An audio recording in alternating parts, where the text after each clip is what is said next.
Why some states rise and why some fall?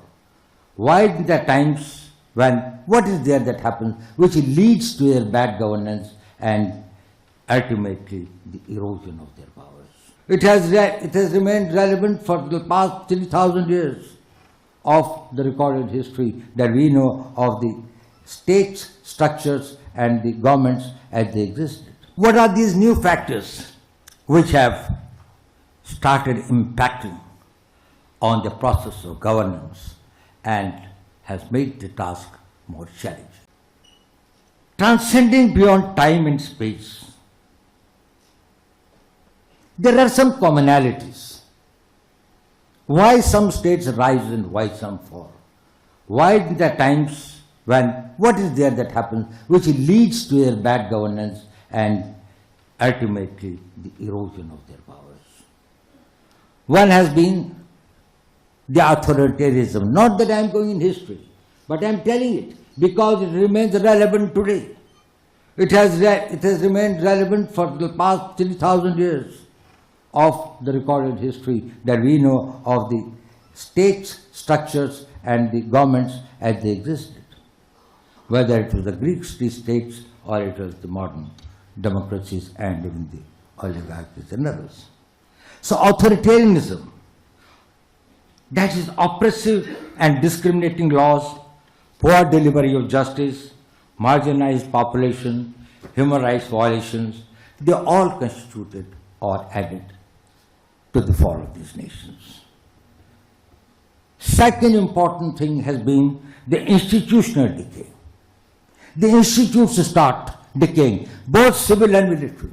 Security structures, their armies become corrupt or oppressive, or their internal security structures collapse.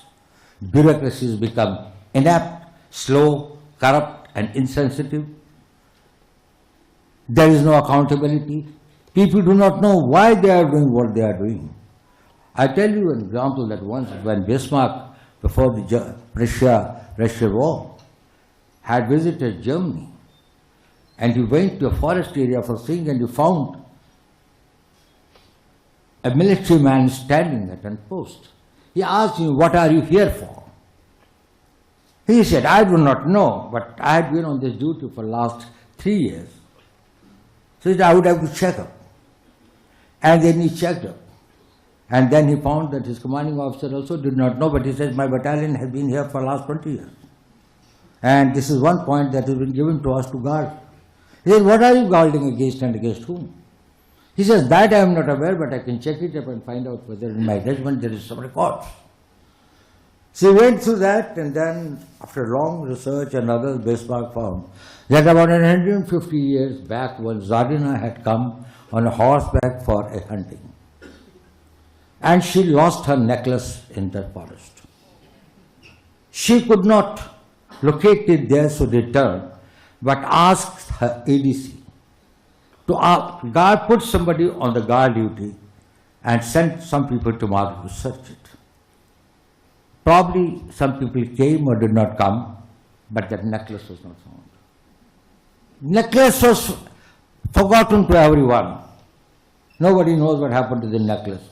But for 180 years, the sentry was still on the duty. This is how the decay starts, and that is when Bismarck predicted that this nation and this regime will not last. And that's what happened. Another factor is the economic failures, scarcities, the food. Actually, a large number of civilizations, this thing, because of the economic meltdown.